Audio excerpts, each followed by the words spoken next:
My name is Helen Marchetti, and I am 43 years old, and I have spent most of my adult life looking at paintings until they looked back. That was the joke I used to open lectures with. A harmless joke. The kind that makes undergraduates smile politely before they return to their phones. I used it on the morning of October the 19th, standing in the rotunda of the Bellamy Regional Museum in southern Missouri, in front of 31 people who had paid $14 each to hear a visiting scholar walk them through an exhibit on American folk dioramas. I used it, and a woman near the back laughed, and a boy of about 8 in a red windbreaker tugged at his mother's sleeve and asked what I meant. I knelt down to his level, because that is what you do. And I told him that some paintings were made by people who were very, very lonely, and that loneliness sometimes got into the paint.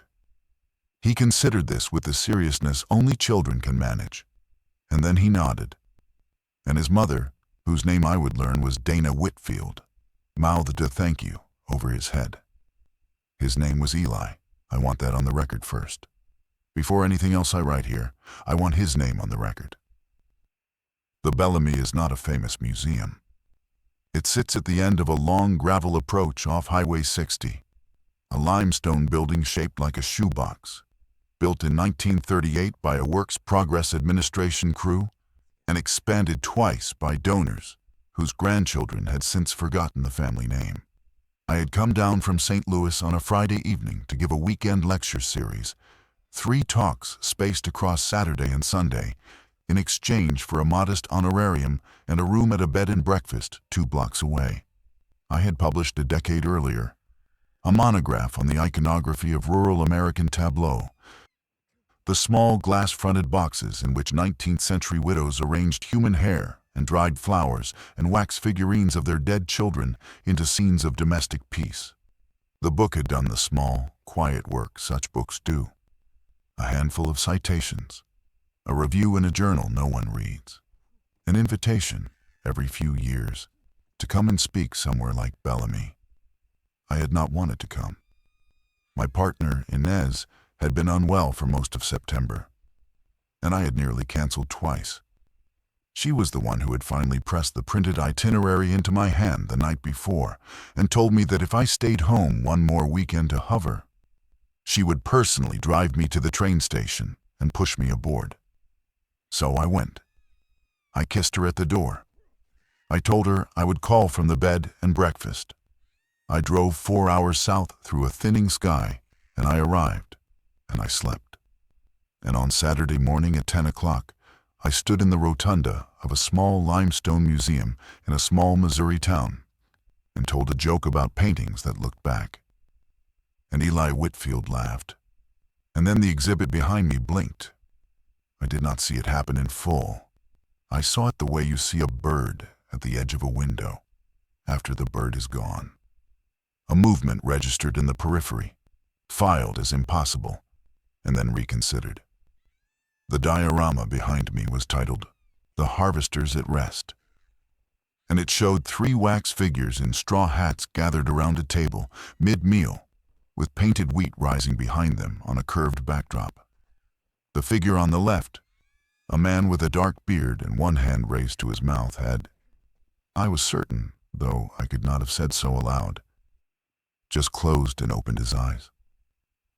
A slow blink, the kind a person gives when they are thinking about what they have just heard. I turned around to look at him directly. He did not blink again. I want to be careful here, because I've spent my entire professional life training people not to trust what they think they see in old images. The brain, I have told audiences, is an instrument that lies gently and constantly in service of coherence. It fills gaps. It invents smoothness. It sees faces in clouds, in power outlets, in the knots of wood paneling. A wax figure in an underlit diorama, seen from the corner of an eye by a tired woman who had driven 4 hours the day before. That wax figure had not blinked. Of course it had not blinked. I turned back to my audience with a composed smile I had practiced for 20 years of public speaking, and I continued my lecture. But I kept my body angled so that the diorama remained in my peripheral vision. I am not proud of this. I am recording it because it is true. There were 31 people in the rotunda at 10 o'clock. I had counted them while the docent, a tall, soft-spoken man named Marcus Breen, made his introductions. Counting audiences is a habit I picked up from my dissertation advisor, who used to say that a lecturer who did not know her numbers was a lecturer who did not know her room. 31. A retired couple in matching fleece vests. A group of 4 college students from the state university, down for a class assignment, whispering among themselves. A middle-aged man alone, taking careful notes in a leather-bound book. Dana Whitfield and her son Eli, who had the kind of bright, watchful attention that made me want to teach well. A woman in a wheelchair with a younger woman beside her, probably her daughter. A pair of women holding hands near the arch to the east wing. A family of 5, whose youngest child was asleep in a stroller. Others. I could list them all. I have had time to list them all. I delivered the rest of my opening remarks. 15 minutes on the history of the folk diorama, on the widowed women of the Ozarks, and the Appalachians, who had constructed these small sealed worlds in the years after their losses. And then I invited the group to move with me through the first gallery. They followed. We moved as a small loose constellation through the rotunda into the east wing. And I began my walking commentary on the first case, which held a 19th century hair wreath mounted under glass. It was while I was speaking about the wreath that Marcus Breen's pager went off. He was standing at the edge of the group with his hands folded in front of him, the posture of a man whose job had trained him to be invisible. And when the pager sounded, he excused himself with a small, apologetic nod and stepped into the corridor. I did not think anything of it. A museum runs on small interruptions, I continued. 3 minutes later, he came back, and the expression on his face was wrong.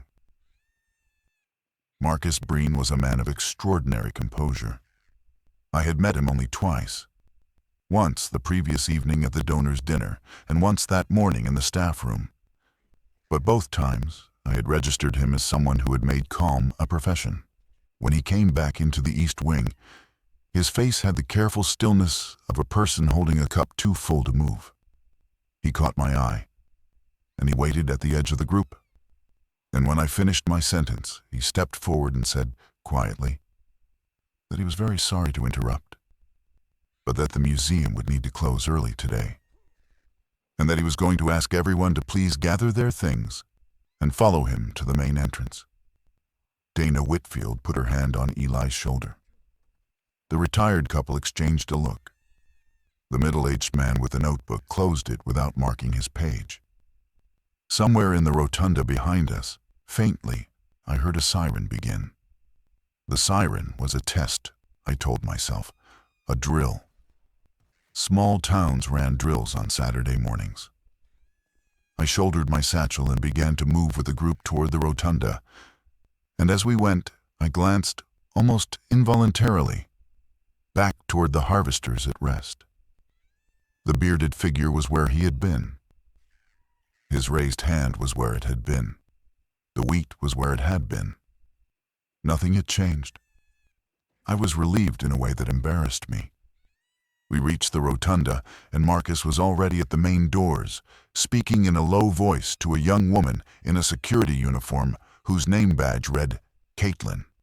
She was shaking her head. He was nodding. Behind them, through the tall glass doors, I could see the gravel parking lot. And beyond that, the 2-lane road. And beyond that, the flat, brown, late October fields. A single pickup truck was visible on the road, moving too fast. And as I watched it, swerved around something I could not see from my angle, and kept going without slowing. Marcus turned to the group.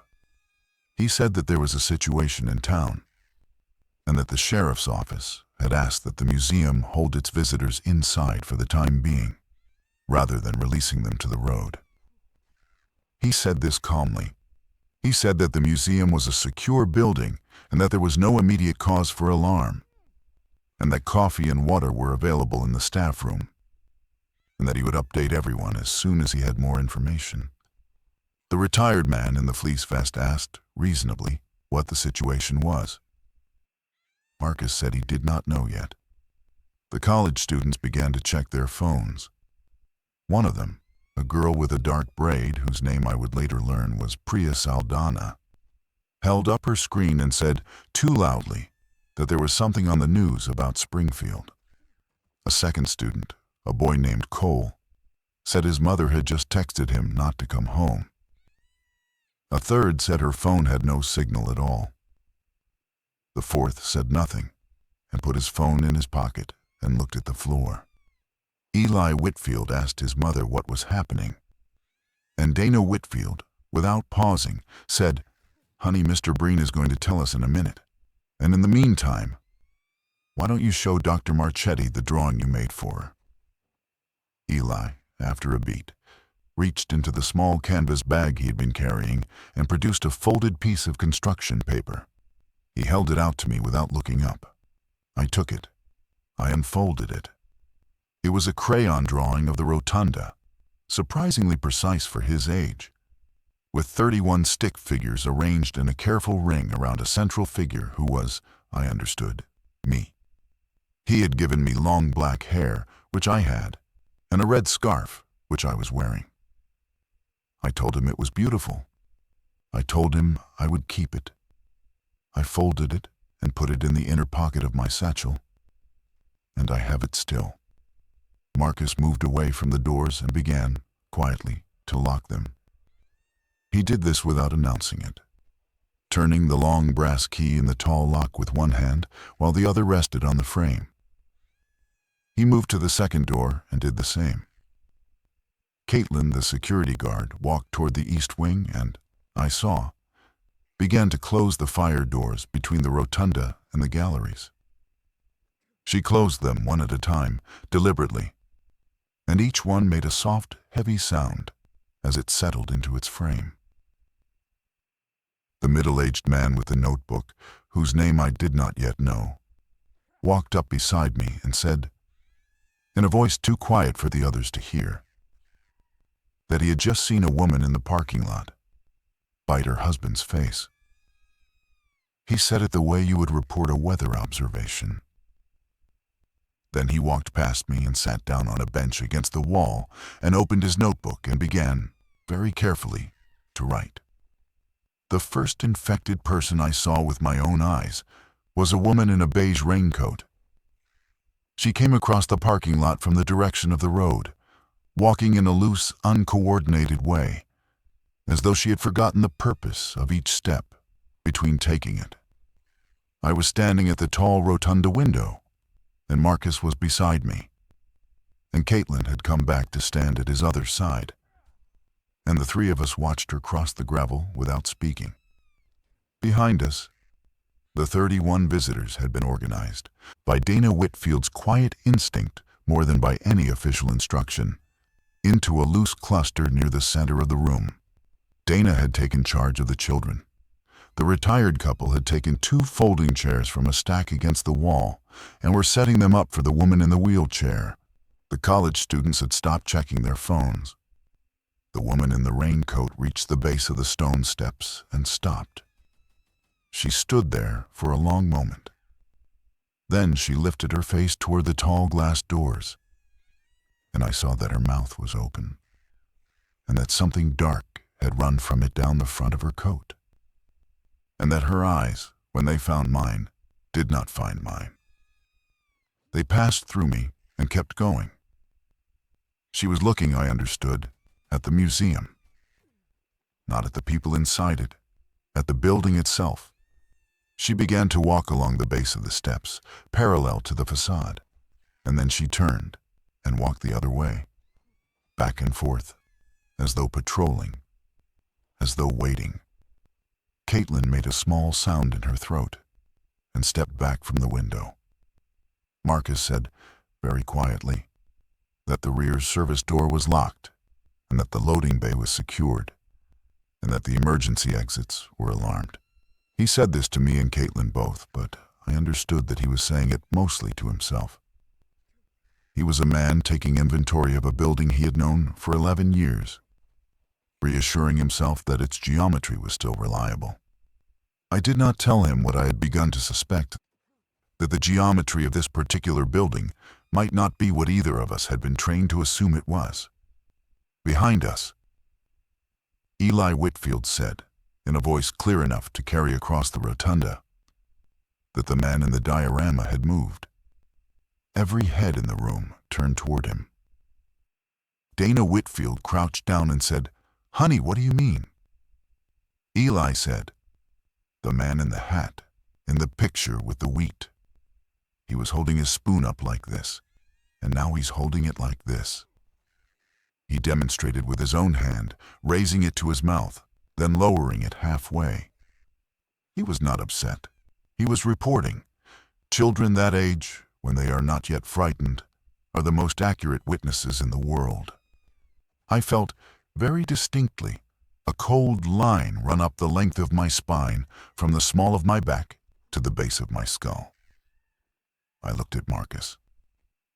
Marcus looked at me. His face did not change, but something in the muscles around his eyes tightened by a fraction. And I understood that he had heard things about the harvesters at rest before. That he had a folder of things heard about it. That he had been hoping, for 11 years, that the folder would remain closed. I walked, without saying anything, back through the fire door into the east wing, which Caitlin had not yet sealed. And I stopped in front of the diorama. The bearded figure's raised hand was lower than it had been, not by much, by perhaps 2 inches. The wax spoon he held was now hovering at the level of his collarbone rather than his mouth. I stood there for a long time. The figure did not move while I watched. But when I turned to leave, I felt, and I will not insult this account by softening it, I felt him watching me go. I did not tell Marcus what I had seen. I told myself I did not tell him because there was nothing to tell. Because a wax figure's hand cannot lower itself 2 inches in 15 minutes. Because I was a tired woman in a stressful situation, misreading my own earlier memory. I told myself this on the walk back to the rotunda. And I told myself this as I helped Dana Whitfield organize the children into a quiet reading circle near the donation box. And I told myself this as I accepted a paper cup of coffee from Caitlin and sat down on one of the folding chairs the retired couple had set up. I was very good at telling myself things. It is a skill you develop in academic life for managing the gap between what you know and what you can prove. The man with the notebook introduced himself to me around noon. His name was Arthur Lindgren.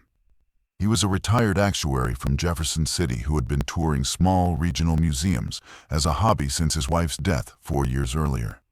He told me this in the same even voice with which he had earlier reported the woman biting her husband's face in the parking lot. I had begun to understand that Arthur Lindgren was a man who had, decades ago, decided that the appropriate response to any event was to describe it accurately, and that this decision had survived the death of everyone who had originally inspired it. He asked me, without preamble, whether I had noticed anything unusual about the East Wing. I said that I had not been through the entire wing yet. He said that he had walked through it twice that morning before my lecture began. He said that he had taken particular note of the harvesters at rest, because the composition reminded him of a painting he had seen reproduced somewhere, though he could not remember where. He said that he had looked at the diorama for perhaps 3 minutes, and that during those 3 minutes, the bearded figure's raised hand had not moved. He said this as a baseline. He was offering me a baseline. I asked him, carefully, what he had seen since. He said that he had gone back into the East Wing 10 minutes ago, while I was organizing the children with Mrs. Whitfield, and that the bearded figure's hand was now lower than it had been this morning. He said he had measured it against the backdrop, using the painted stalks of wheat as reference points. He said the hand had descended by approximately 5 centimeters. He said this as though he were reporting a change in barometric pressure. I told him, slowly, that I had made a similar observation. He nodded. He did not seem surprised. He said then that he would like to ask me a professional question, and that I should feel free to decline to answer. He said, "In your experience, Dr. Marchetti, when a folk diorama of this period is constructed, is the central figure typically designed to resemble anyone in particular? A real person, I mean, someone the artist knew." I said that it was common. Widows often modeled figures on their dead, mothers on their children, husbands on absent wives. The hair wreaths we had just been looking at sometimes incorporated actual hair from the deceased. It was an art form, I said, of intimate reference. He closed his notebook. He said, in the same even voice, that the bearded figure in the Harvesters at Rest looked very much like the man he had seen biting his wife's face in the parking lot this morning. I did not answer him immediately. I finished my coffee. I set the paper cup down on the floor beside my chair. I stood up, and I walked past the quiet reading circle where Eli Whitfield was showing another child a page in a picture book. And I walked past Marcus at the window. And I walked back through the fire door into the East Wing for the second time that day. The bearded figure's hand was at his waist now. I stood in front of the diorama, and I made myself look at his face for a long time. The face was painted wax, cracked slightly along the temple in a way that I had noted, distantly, during my first pass through the galleries the evening before. The beard was real human hair, stitched into the wax in the old method. The eyes were glass, a flat brown, the pupils slightly too large, which was common in period work because glass eye blanks had come in standard sizes and wax heads had not. He looked, as Arthur had said, like a man, a particular man. Not a generic rural laborer of the 19th century, but a specific individual whose face had been studied closely enough by the maker to render the small asymmetry of the lower lip, the faint scar above the left brow. I had written about this diorama. I had written about this diorama 10 years ago, in the second chapter of my monograph, and I had described the bearded figure as an unusually specific portrait for its genre, and I had speculated in a footnote that the artist, a woman named Adela Karish, widowed in 1879, who had constructed the Harvesters at Rest in a farmhouse outside Bellamy, and donated it to the museum in 1902, shortly before her own death, had modeled the figure on her late husband. I had written this. I had published it. The monograph was still in print through a small university press, and a copy of it sat in the museum's own library, 2 rooms away, because Marcus had asked me to sign it at the donors' dinner the evening before. The bearded figure looked, now that I was looking at him with the full attention of a frightened adult rather than the polite attention of a lecturer, like the photograph of Adela Karish's husband I had reproduced, in black and white, on page 73 of my book. And he looked also, and I admit this with difficulty, like the way I had described him, not only like the photograph, like the description. I had written, in a paragraph I could still recite, that the bearded figure held his spoon as if he had just remembered something he needed to say, and was waiting for a break in the conversation. I had written that his raised hand had the quality of a pause before speech. I had written that the scene was organized around his withheld attention. The diorama, as I stood in front of it now, was no longer organized around his withheld attention. It was organized around his lowered hand. It was organized around his direct gaze.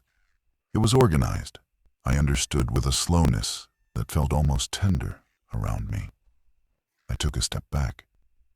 The figure's eyes did not follow. Glass eyes do not follow. They only appear to, because of the way the brain completes a gaze. I knew this. I had taught this. I took another step back, and I felt the floor of the gallery through the soles of my shoes as something I did not entirely trust. When I returned to the rotunda, Marcus was no longer at the window. Caitlin was at the window. Marcus was speaking in a low voice with the two women who had been holding hands near the arch earlier. One of them was crying. The other was holding her. I did not interrupt. I sat back down in my folding chair, and Arthur Lindgren, who had not moved, opened his notebook again and waited. I told him, quietly, that I had written about the diorama. I told him that I had published a description of it 10 years ago. I told him what I had described, and I told him what the diorama now looked like, and I told him that I believed, though I had no framework to support the belief, that the diorama had read the description and arranged itself accordingly. Arthur considered this for a long moment. Then he said, "Then it has been waiting for you." I did not sleep that first night. None of us did really, though we pretended to. Marcus distributed blankets from a storage closet in the administrative wing, and Dana Whitfield organized the children onto a makeshift pallet of coats in the center of the rotunda. And the rest of us arranged ourselves in a loose ring around them, on the folding chairs and the marble benches.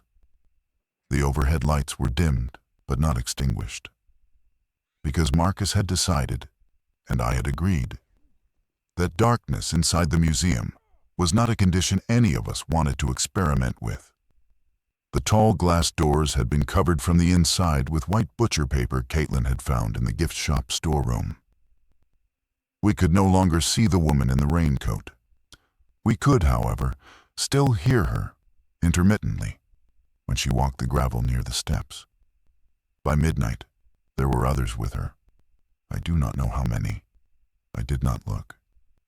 At some point around 2 in the morning, the woman in the wheelchair, her name was Margaret Scholes, and her daughter, the younger woman beside her, was named Joan, beckoned me over. I crossed the rotunda quietly and knelt beside her chair. She was a small, white-haired woman with very clear gray eyes. And she had been, I had learned during the evening, a retired high school librarian. She asked me, in a whisper, whether I was the woman who had written the book. I said that I was. She said that she had read it. She said that she had bought it from the museum gift shop the year it came out, because she lived in Bellamy, and because she had known Adela Karish's great-niece, a woman named Ruth, who had died in 1994. She said that Ruth had told her, once, that her great-aunt Adela had made the diorama, not after her husband's death, but before it. That Adela had made the diorama during the long, slow year in which her husband was dying of a wasting illness, and that she had worked on it in the parlor every evening while he sat across from her in his chair, and that he had watched her make it, and that she had, toward the end, begun to speak to the diorama instead of to him. Margaret Scholes said this in a whisper, and her daughter Jean held her hand the entire time. She said, "The great-niece told me that Adela believed the diorama was a kind of house, that she was building a house for him to move into when he could no longer stay in his body. She said Adela told her, on her own deathbed, that it had worked, that he had moved in, and that he had been waiting, ever since, for someone to come and speak to him properly." I did not know what to say to this. I held Margaret Scholes' other hand for a moment. I told her thank you. I went back to my chair. I sat in the dimmed rotunda, with 31 people breathing around me in various states of sleep and not sleep. And I thought about the footnote in my monograph. And I thought about the woman in the raincoat walking back and forth at the base of the steps. And I thought about Eli Whitfield's crayon drawing, folded in the inner pocket of my satchel, in which 31 stick figures were arranged in a careful ring around a central figure with long black hair and a red scarf. I thought about composition. I thought about the word tableau, which comes from the French for little board, and which in art historical usage means a scene arranged for viewing, and which in theatrical usage means the moment when the actors freeze into a picture. Somewhere in the East Wing, through 2 closed fire doors, I believed I heard a small, soft sound, like a wax spoon being set down on a wax table. I did not get up to check. When the sun came up, the butcher paper over the tall glass doors glowed a soft gray, and I understood that we had survived the first night. And I understood also that survival was not going to be the question. By Sunday morning, the infected in the parking lot had reached a number I could estimate. Only by sound. I did not lift the butcher paper. None of us did. Caitlin had established during the night that lifting the butcher paper even at one corner produced a change in the rhythm of the sounds outside of or a pause, then a shuffling convergence. And we had therefore agreed, collectively without voting, that the paper would remain undisturbed. Marcus gathered the adults in the administrative wing at 9 o'clock. He had, I realized, been up all night working on a plan. He was a man who had been trained to run a building, and in the absence of any external authority to defer to, he had defaulted to the only discipline he trusted. He unfolded a floor plan of the museum on the conference table and weighted its corners with coffee mugs, and he walked us through what he believed to be our options. There were, he said, 3 plausible exits. The main doors, which were now impossible. The loading bay at the rear, which opened onto a small paved area enclosed by a chain-link fence, beyond which lay a service road. And the emergency exit from the basement archive, which opened into a stairwell that emerged at the side of the building near the staff parking area. Each of these exits, he said, presented different risks, and he wanted to discuss them honestly before anyone made any decisions. I did not hear most of what he said after that. I was watching the floor plan. The museum, seen from above, was not a shoebox. It was a shoebox with a long, narrow annex extending east from the main galleries. And at the end of that annex, in a small rectangular room I had not yet visited, was marked, in Marcus's neat handwriting, the words, "Carish Bequest Storage." I asked him what was in that room. Marcus looked at the floor plan as though he had forgotten the room was on it. He said that the Carish bequest included a number of items that had never been catalogued for display. He said that Adela Carish had donated, along with the Harvesters at Rest, a trunk of materials that had been stored in the archive since 1902, and that the museum had never had the funding or the curatorial interest to sort properly. He said he had been in the room twice in 11 years.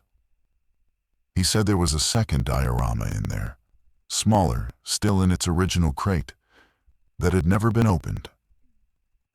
I asked him if he had ever opened it. He said no.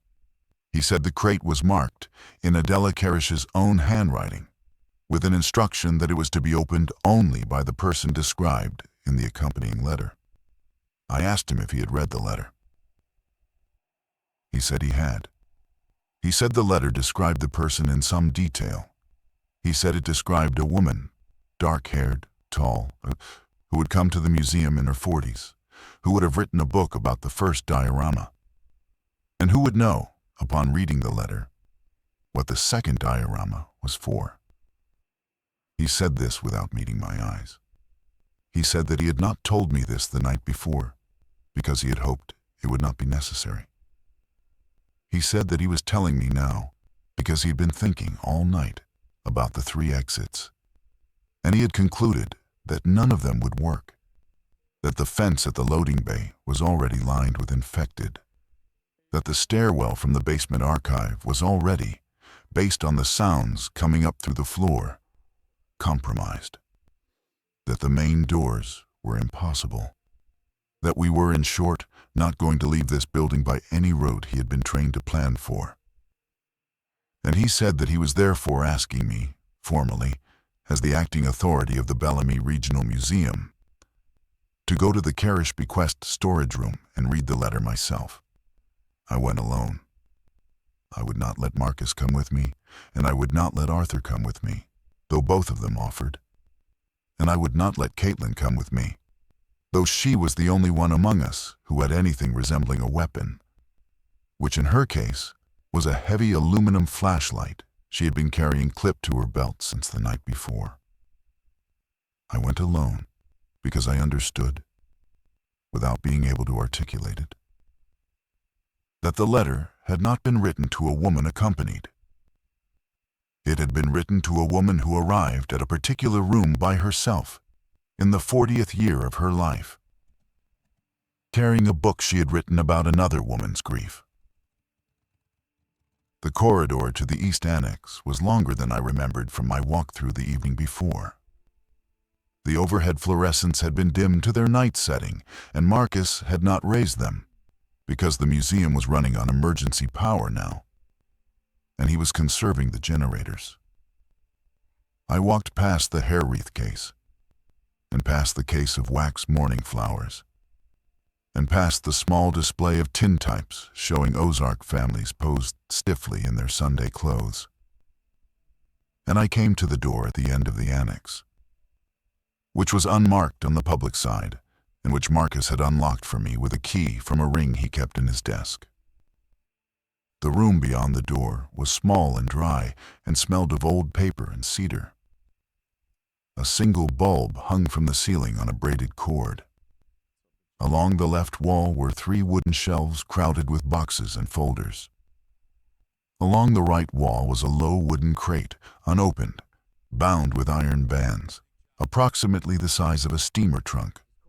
On top of the crate, held in place by a smooth river stone, was an envelope. The envelope was addressed, in a woman's careful 19th century hand, to the one who will have written. I sat down on the floor in front of the crate. I am a scholar. I have opened a great many old envelopes in my life. My hands were steady. I slid the river stone aside, and I lifted the envelope, and I opened it along the top where the wax seal had long ago given up. The paper inside had yellowed evenly and had not been folded more than once. I unfolded it, and I read. Adela Carish had a clear and unornamented hand. She wrote the way she had, I assumed, spoken, in short declarative sentences, with the particular moral steadiness of a rural widow who had survived more than she intended to. She addressed me directly, though of course not by name. She said that if I was reading the letter, then I had written the book she had been waiting for. She said that she knew I would write it because she had, she said, laid the shape for it in the first diorama, and that the shape would find a woman eventually, and that the woman would describe it accurately, because describing it accurately was the thing the shape had been designed to draw out. She said that her husband, whose name had been Thomas, had died slowly over the course of 14 months in 1878 and 1879. She said that during those 14 months, she had built the first diorama, and that she had made it, as Margaret Scholes had told me, as a house for him to move into. She said that it had worked, but that it had worked imperfectly. That what had moved into the diorama was Thomas, yes, but also more than Thomas. That grief, she wrote, is never only one person's. That when you build a house for a dead man, other things come with him, because the dead do not travel alone. She said that she had understood this too late, that by the time she understood it, the thing in the diorama was already established, and she could not dismantle the house without releasing what was inside it into the ordinary world. So she had done the only thing she could think to do. She had built a second house. The second diorama, she wrote, was a trap. She wrote it plainly. She did not call it anything else. She said that she had constructed the second diorama as a companion piece to the first, using the same materials and the same methods, and that she had built it to be, in composition and intention, the precise inverse of the Harvesters at Rest, where the first was a scene of withheld attention organized around a man's pause before speech. The second was a scene of offered attention organized around a woman's moment of listening.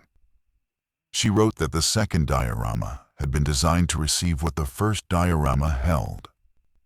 That if the first was a house, the second was a door out of the house, and that the door could only be opened by a particular kind of guest. The guest, she wrote, had to be a woman who had described the first diorama correctly, because description, she said, was the only tool the thing inside the first diorama respected. It had been drawn into the first house by Adela's careful arrangement, and it could be drawn out of the first house only by another woman's careful arrangement, performed in language, published where the thing could read it. She said that she did not know how long I would take to come. She said she had hoped it would be sooner.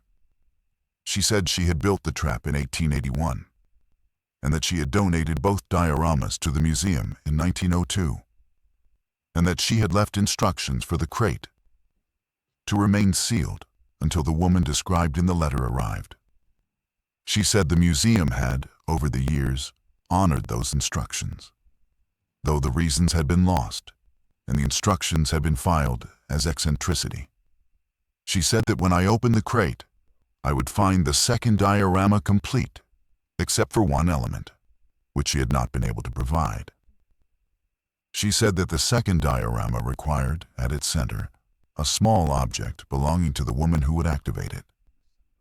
She said it could be any object, but that it had to be something the woman had made herself, with her own hands, with intention. She said the object was the key that turned the lock. She said at the end of the letter that she was sorry. She said that she was sorry that the burden of finishing her work had fallen to a stranger a century and a half later. She said that she had considered often whether it was right to design a task for a woman not yet born, and that she had concluded that it was not right, but that it was necessary, and that these two things were not the same thing, and she would not pretend they were. She signed the letter Adela Karish, who was sorry. I sat on the floor of the small cedar-smelling room, and I held the letter in my hands, and I thought about Inez, who had pressed the itinerary into my palm 2 nights ago and told me to go. I thought about the thing in the east wing, with its hand now at its waist, looking at me through the glass eyes that I had convinced myself could not look.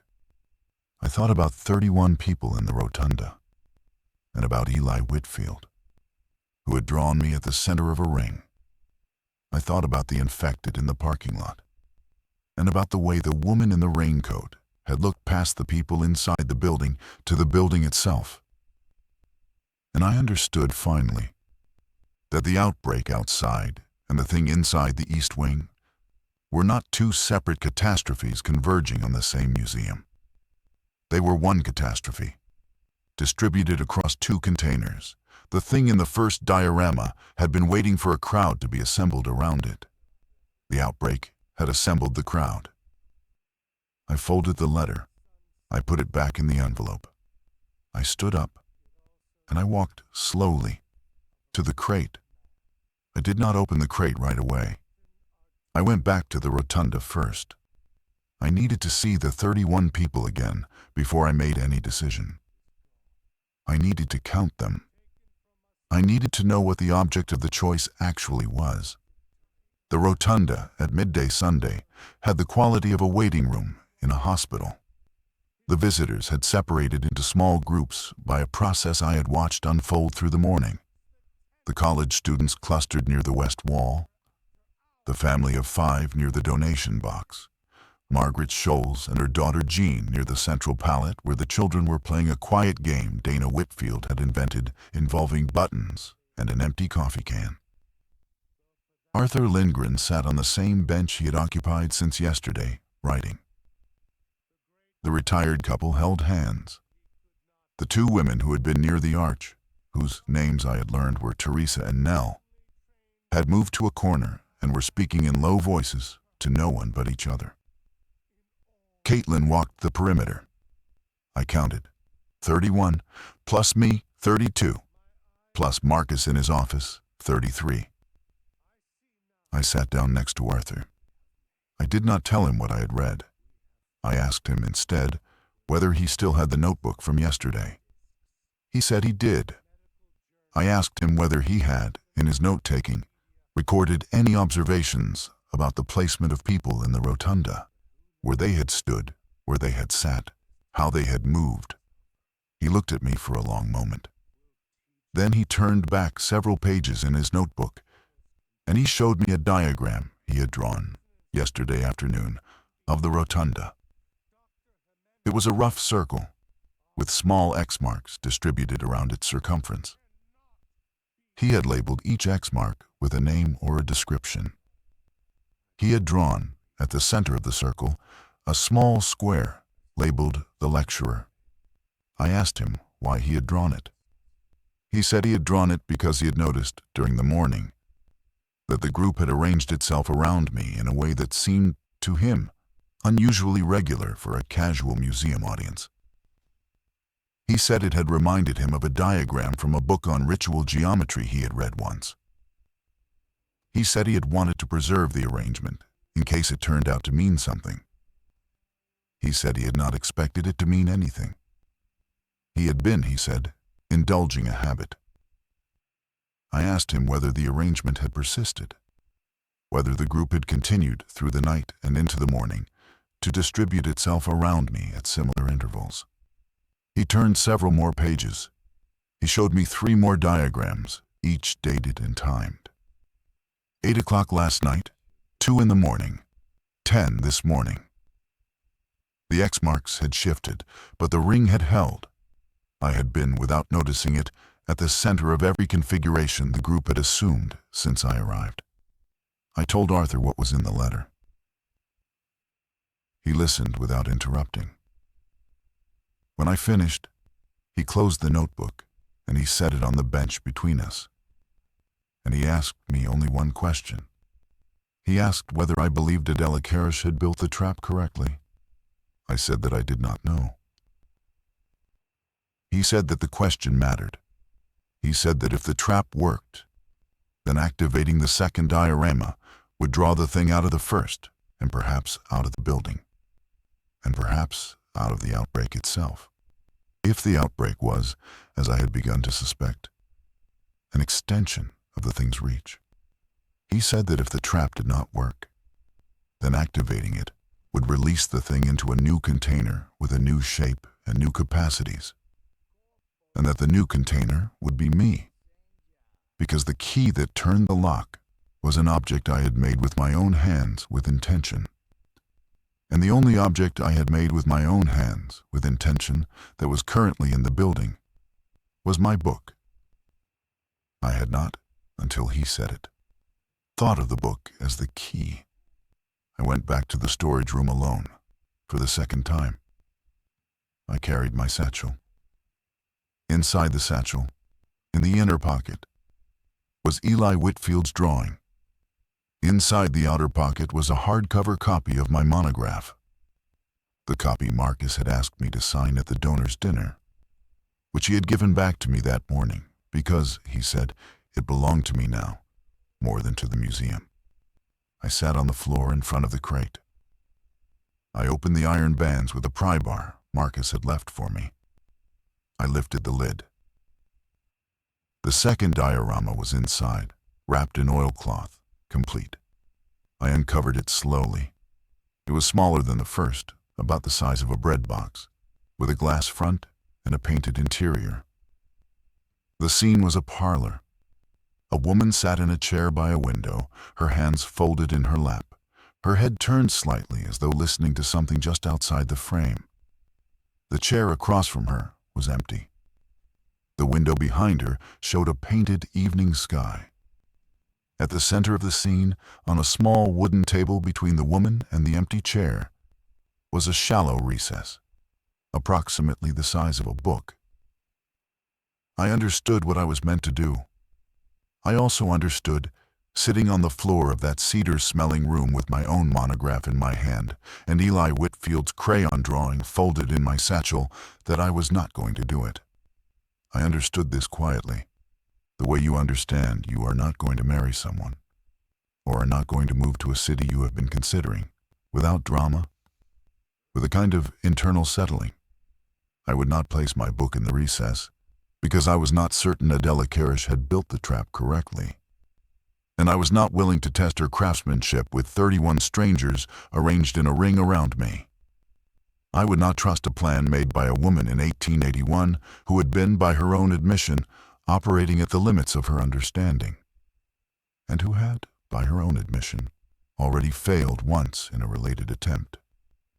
The first diorama had been built with intention and had produced a thing she had not meant to produce.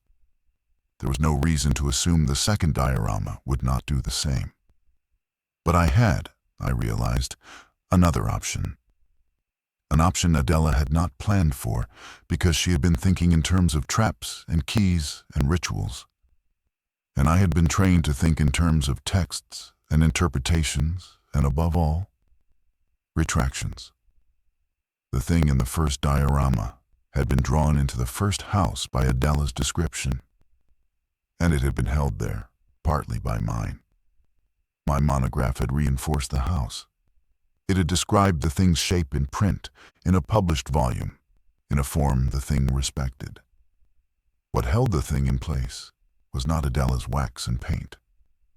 What held the thing in place was the accuracy of the language that had been written about it. Accuracy was the anchor. An anchor can be raised. I closed the lid of the crate. I did not replace the iron bands. I left the second diorama unused, in its wrappings, in its room. I took the envelope with Adela's letter, and I took my monograph. And I walked back down the corridor to the rotunda. I stopped in the east wing on my way. I stood in front of the harvesters at rest for the last time. The bearded figure's hand was now fully lowered, resting on the wax table beside his wax plate. And his glass eyes were, I allowed myself to admit, looking directly at me. I said quietly that I was sorry. I said that I was going to unwrite him. I did not wait for an answer. I walked back to the rotunda. I gathered the adults in the administrative wing for the second time that day. Marcus laid the floor plan out again. I laid my monograph on top of it. I told them everything. I told them about Adela's letter, and about the second diorama, and about the recess in its center, and about what Arthur had observed regarding the ring. I told them what I had decided not to do, and I told them what I believed would work instead. And I told them I could be wrong. I said, I am going to retract the book. I said it to a room of people who were not scholars. And I had to explain what I meant. I said that the book had been published by a small university press, and that the press kept a standing contact for me, and that I had, in my phone, the editor's personal email. I said that I intended to write, from that email, a formal notice of retraction. I said that a retraction in scholarly publishing is not simply a withdrawal. It is an active statement that the claims made in a work are no longer to be considered part of the record. It removes the work's authority. It severs the work's citational future. It declares the described object no longer described. I said that I believed, though I could not prove, that the thing in the first diorama was held in place not by Adela's construction, but by the continuous weight of accurate description. Adela's, the museum's, mine. I said that dismantling the description might dismantle the house. I said that it might also not. I said that if it did not, I would then, and only then, use the second diorama as Adela had intended. Marcus asked how long a retraction would take to process. I said that in ordinary circumstances it would take weeks, but that I was not asking for ordinary processing. I was asking the editor to post the retraction notice to the press's website as a pre-print bulletin within the hour. I said that I had worked with this editor for 12 years and that she would do it if I asked her to, and explained, in terms she could not verify, that it was important. Caitlin asked what would happen to me if the retraction worked. I did not understand the question at first. She said, "You wrote the book. You are the author. If the book is what is holding the thing, and the book is unwritten, does the thing come looking for the one who unwrote it?" The room was quiet. Arthur answered before I could. He said that he did not think so. He said that Adela's framework, as I had described it, was a framework of containers. The thing was in the diorama, because the diorama had been built for it. The thing's connection was to the container, not to the author. Retracting the description did not transfer the container. It only dismantled it. What was in the container would, if the retraction worked, have nowhere to go. It would dissipate. He said dissipate without hesitation. He was an actuary. He was describing a probability. I said that I hoped he was right. I said that I was willing to act on the hope. I asked whether anyone objected to the plan. Dana Whitfield, who had joined us while I was speaking, asked whether there was any risk to the children. I said I did not know. I said that the thing had, to the best of my understanding, been focused on me for 24 hours, and that the children were incidental to its attention. I said that I would not begin the retraction until the children were moved to the farthest point of the building from the east wing, which was the basement archive, which Marcus confirmed was currently secure from the stairwell side despite the earlier sounds, because the stairwell door had held. Dana said she would take them down herself. Margaret Scholes, from her wheelchair, said that she and Jean would go with them. She said that old women and young children did well together in emergencies because they both understood waiting. Jean smiled at her mother, briefly, and nodded. We went to work. I wrote the email in the rotunda at the small desk where the docent usually sat to greet visitors. Marcus had restored the Wi-Fi to the administrative network using a backup router, and the signal in the rotunda was weak but usable.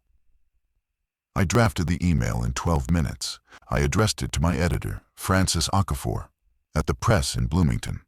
I wrote that I was requesting an immediate retraction of my 2015 monograph, in its entirety, to be posted as a bulletin on the press's website as soon as she received the message. I wrote that I could not explain my reasons in a form she would find satisfactory. I wrote that I was asking her to trust me, once, without explanation, and that I would account for the decision when I was able to. I wrote that I was in a situation I could not describe in writing, and that the retraction was the only form of help she could give me. I signed it, I read it over, I sent it. Then I waited. Frances Okafor, to her great credit, replied within 4 minutes. She asked one question. She asked whether I was safe. I replied that I was not, but that the retraction would help. She replied, 30 seconds later, that the notice was being posted now, and that she would call me within the hour, and that I was to answer. I watched the press's website on my phone. The page refreshed. The retraction notice appeared. It was brief. It was formal. It declared the monograph withdrawn, and its claims no longer part of the scholarly record. I did not feel anything happen. There was no shift in the air, no sound from the east wing, no change in the quality of the light. I had half expected, despite everything I knew about the world, a moment of theater, There was no theater. There was only the rotunda, and the 31 people I'd not yet seen returned from the basement. And Marcus standing at my shoulder reading my phone screen, and Caitlin at the window with her flashlight, and Arthur on his bench with his notebook closed. Marcus walked, after a long pause, down the corridor to the east wing. He came back 5 minutes later. He stopped at the edge of the rotunda, and he looked at me, and he said, in the same quiet voice he had used since the beginning, "The figure's hand is back at his mouth." I did not understand at first. He said, "The pose in the diorama. The bearded figure is holding his spoon raised to his mouth, the way he was when you arrived. The way he was in the catalog photograph from 1902. The way he was before you walked into the museum yesterday morning." The diorama had reset. The thing was not gone, exactly. The diorama was still there. The wax figure was still there. But the particular arrangement that had been organized around me, the composition that had been curated toward my presence, had released. The figure had returned to his original pose. The house had, I reached for Arthur's word, dissipated the attention it had been directing outward. It had become again a diorama, an object, a thing to be looked at rather than a thing that looked. Caitlin, at the window, said very quietly that the infected in the parking lot were leaving. I went to the window. I lifted one corner of the butcher paper. The woman in the raincoat was walking away from the museum, back across the gravel, toward the road. Others were walking with her, not fast, not in a group, in a loose dispersal.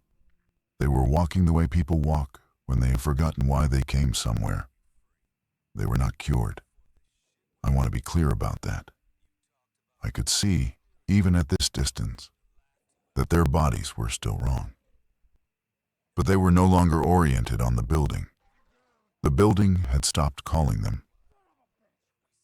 I lowered the butcher paper. I sat down on the docent's desk.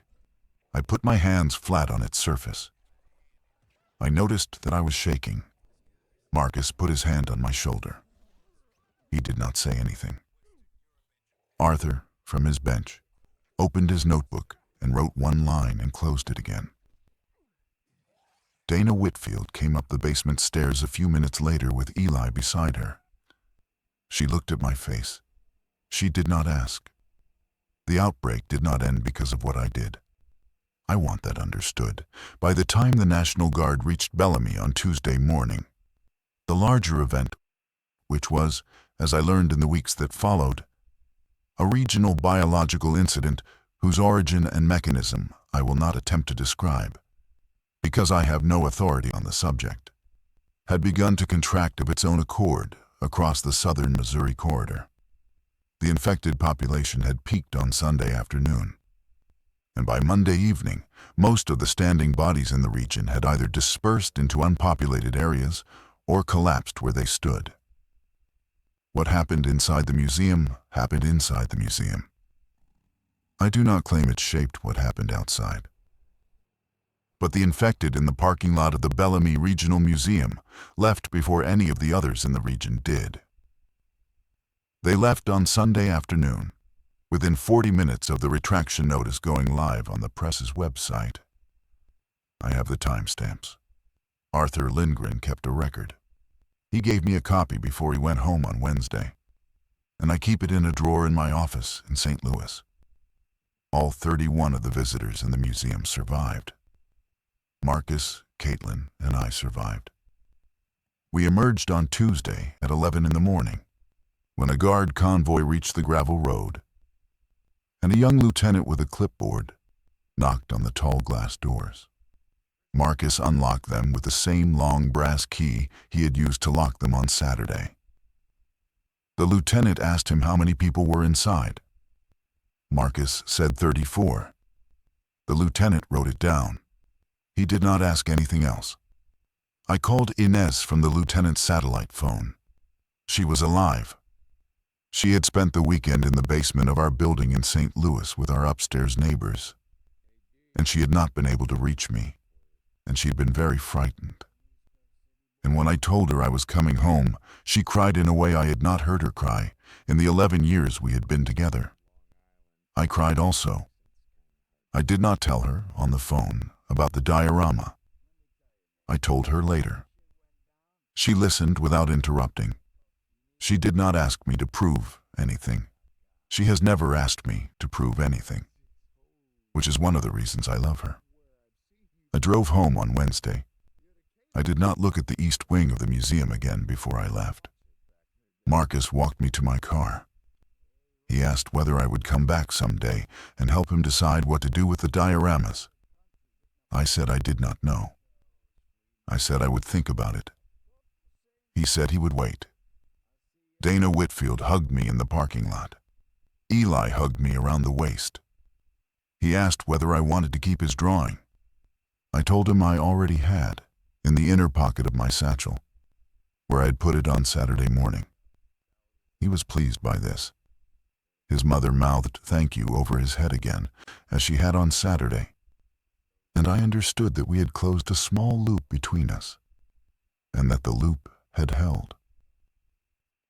Arthur Lindgren shook my hand. He said that he hoped I would not mind if he wrote about what had happened. I said I did not mind. He said he would not use my name. He has kept that promise. The small self-published pamphlet he produced the following spring, which I have read, refers to me throughout as the lecturer, and it describes the events of that weekend with the same flat accuracy he brought to everything else. And it has been read, I believe, by approximately 30 people, most of whom were there. Margaret Scholes died in March, peacefully at home, with Jean beside her. Jean wrote to tell me. I wrote back. I did not publish again. I want to explain this carefully, because it is the thing I have thought about most in the 18 months since, and because I do not want it to sound like either heroism or penance. I did not stop writing. I write constantly, in notebooks, in letters, in long emails to Inez when she is traveling. I have not stopped thinking, and I have not stopped observing, and I have not stopped loving the work I was trained to do. But I have not published another word of scholarship since the retraction of the monograph, and I do not intend to. The reason is not fear, though there is fear in it. The reason is that I understand now that description is not neutral. I was taught, all through my training, that to describe a thing accurately is to do it a kind of honor, and that the more careful and precise the description, the more faithful the scholar. I was taught that language, applied with sufficient rigor, was a tool for revealing what was already there. I no longer believe this. I believe that language, applied with sufficient rigor, is a tool that builds houses. I believe that the things we describe with the most care are the things we give the most stable structures to inhabit. I believe that a diorama in a small Missouri museum was inhabited, for 136 years, by something that had been called into shape by a widow's grief, and kept in shape by subsequent women's attention, including mine, and that when I unwrote my description, the house began to come apart, and that when the house came apart, the tenant had nowhere to stay. This is not a theory I can defend. I have not tried to defend it in print. I will not. I have thought often, during these months, about what would have happened if I had written, in 2015, a less careful book. A sloppy book. A book that got the bearded figure's pose wrong, that misidentified Adela Karish's husband, that placed the wheat in the wrong season. I think the thing in the diorama would have been less stable. I think fewer people would have gathered around it over the years. I think the outbreak in October of 2024 might still have reached Bellamy. I do not claim authorship over a biological event. But I think the museum would not have called to the infected in the parking lot the way it did, because the house inside would have been less well built to receive them. I do not know if this is true.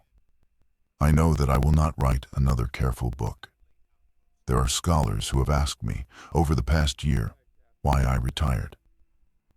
I tell them the truth, which is that I encountered something during the outbreak that made me reconsider the ethics of my field, and I do not feel qualified to continue. They nod. They assume I mean trauma. I let them assume. Inez knows everything. She does not try to talk me back into the field. She says sometimes that she misses watching me work. I tell her I miss it too. We sit with that together. It is a manageable grief. I teach occasionally in community settings. I taught a free class last fall at a public library in Kirkwood on color theory to a group of retirees. I did not describe any objects closely. I talked about pigments. I talked about the chemistry of blue. I enjoyed it. I keep Eli Whitfield's drawing in a frame on my desk. He is 10 now. His mother sends me a photograph every year on the anniversary. In the photograph, he is always holding something he has made. A model airplane, a clay bowl, a watercolor of a dog. He is learning to describe the world in objects. I hope he keeps doing it. I hope he never has to stop. I went back to Bellamy once, last spring, at Marcus's request. He had decided, with the board, to decommission both dioramas. He wanted me there when they created them. I stood in the East Wing while 2 conservators from Columbia wrapped the harvesters at rest in archival tissue. The bearded figure's hand was raised to his mouth. His glass eyes looked at the wheat. He looked, finally, like a thing. I did not speak to him. I had nothing left to say. The second diorama, still unopened in its original crate, went into storage at a different facility under a different protocol. I did not ask where. Marcus did not tell me. On the drive home, I stopped at a diner outside Rolla. I ordered coffee. I watched the other customers through the window as they came and went. I did not describe them, even to myself. I let them pass through the glass as people, unannotated, unshaped by my attention. It was the hardest thing I've learned to do, and I do it now, every day. And I will do it for the rest of my life, because I understand, at last, what my silence is for. It is not penance. It is not fear. It is the house I am refusing to build.